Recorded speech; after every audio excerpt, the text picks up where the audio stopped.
యోహాను సువార్త 5వ అధ్యాయము.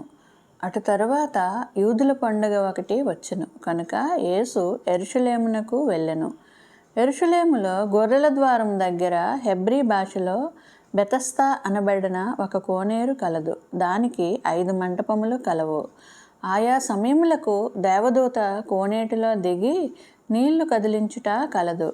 నీరు కదిలింపబడిన పిమ్మట మొదట ఎవడు దిగునో వాడు ఎట్టి వ్యాధి గలవాడైనను బాగుపడును. కనుక ఆ మంటపములలో రోగులు, గ్రుడ్డివారు, కుంటివారు, ఊచకాలు చేతులు గలవారు గుంపులుగా పడి ఉండిరి. అక్కడ 38 ఏండ్ల నుండి వ్యాధి గల ఒక మనుష్యుడుండెను. యేసు వాడు పడియుండుట చూచి వాడప్పటికీ బహుకాలము నుండి ఆ స్థితిలో ఉన్నాడని ఎరిగి, స్వస్థపడకోరుచున్నావా అని వానిని అడగగా, ఆ రోగి, అయ్యా, నీళ్లు కదిలింపబడినప్పుడు నన్ను కోనేటిలోనికి దించుటకు నాకు ఎవడనూ లేడు.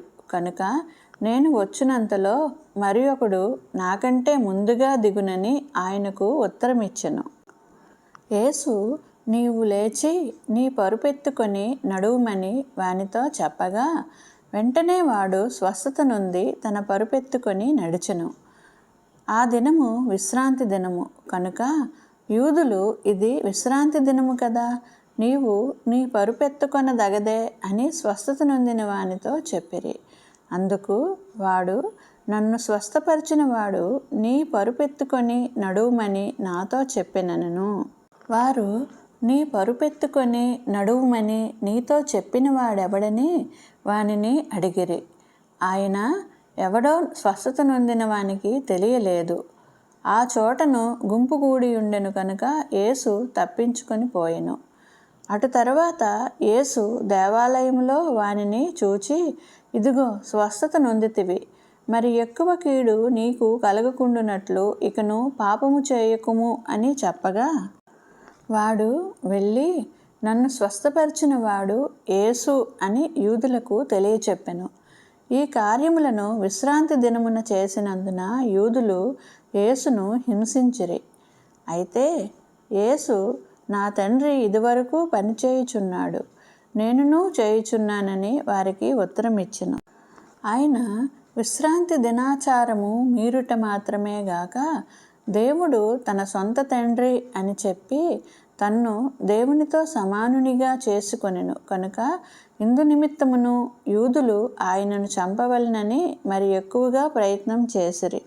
కాబట్టి యేసు వారికి ఇట్లు ప్రత్యుత్తరం ఇచ్చెను, తండ్రి ఏది చేయుట కుమారుడు చూచునో అదే కాని తనంతట తాను ఏదియూ చేయనేరడు.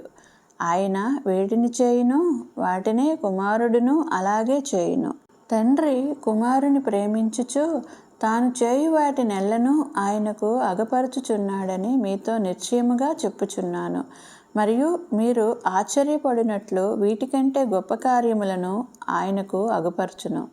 తండ్రి మృతులను ఎలాగ లేపి బ్రతికించునో అలాగే కుమారుడును తనకిష్టము వచ్చిన వారిని బ్రతికించును. తండ్రి ఎవనికిని తీర్పు తీర్చడు గాని తండ్రిని గణపరచునట్లుగా అందరును కుమారుని గణపరచవలనని తీర్పు తీర్చుటకు సర్వాధికారము కుమారునికి అప్పగించి ఉన్నాడు. కుమారుని గణపరచని వాడు ఆయనను పంపిన తండ్రిని గణపరచడు. నా మాట విని నన్ను పంపిన వాని యందు విశ్వాసముంచువాడు నిత్యజీవము గలవాడు. వాడు తీర్పులోనికి రాక మరణములో నుండి జీవములోనికి దాటి ఉన్నాడని మీతో నిశ్చయముగా చెప్పుచున్నాను. మృతులు దేవుని కుమారుని శబ్దము విను గడియ వచ్చుచున్నది, ఇప్పుడే వచ్చియున్నది. దానిని వినువారు జీవింతురని మీతో నిశ్చయముగా చెప్పుచున్నాను. తండ్రి ఎలాగ తనంతట తానే జీవము గలవాడై ఉన్నాడో అలాగే కుమారుడును తనంతట తానే జీవము గలవాడై ఉండుటకు కుమారునికి అధికారం అనుగ్రహించెను. మరియు ఆయన మనుష్య కుమారుడు కనుక తీర్పు తీర్చుటకు తండ్రి అధికారం అనుగ్రహించెను. దీనికి ఆశ్చర్యపడకుడి, ఒక కాలము వచ్చుచున్నది, ఆ కాలమున సమాధులలో ఉన్నవారందరూ ఆయన శబ్దము విని మేలు చేసిన వారు జీవ పునరుత్థానమునకును కీడు చేసిన వారు తీర్పు పునరుత్థానమునకును బయటికి వచ్చెదరు. నా అంతటా నేనే ఏమీయూ చేయలేను.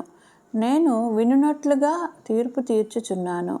నన్ను పంపిన వాని చిత్త ప్రకారమే చేయగోరుదును గాని నా ఇష్ట ప్రకారము చేయగోరను.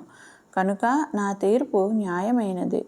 నన్ను గూర్చి నేను సాక్ష్యము చెప్పుకొనిన ఎడల నా సాక్ష్యము సత్యము కాదు. నన్ను గూర్చి సాక్ష్యమిచ్చు వేరొకడు కలడు. ఆయన నన్ను గూర్చి ఇచ్చు సాక్ష్యము సత్యమని ఎరుగుదును. మీరు యోహాను నొద్దకు కొందరిని పంపితిరి. అతడు సత్యమునకు సాక్ష్యమిచ్చెను. నేను మనుష్యుల వలన సాక్ష్యం అంగీకరింపను, కానీ మీరు రక్షింపబడవలనని ఈ మాటలు చెప్పుచున్నాను. అతడు మండుచు ప్రకాశించుచున్న దీపమై ఉండెను. మీరు అతని వెలుగులో ఉండి కొంతకాలము ఆనందించుటకు ఇష్టపడితిరి.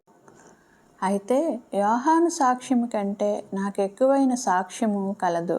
అదేమనినా, నేను నెరవేర్చుటకై తండ్రి ఏ క్రియలను నాకు ఇచ్చి ఉన్నాడో నేను చేయుచున్న ఆ క్రియలే తండ్రి నన్ను పంపి ఉన్నాడని నన్ను గూర్చి సాక్ష్యమిచ్చుచున్నవి.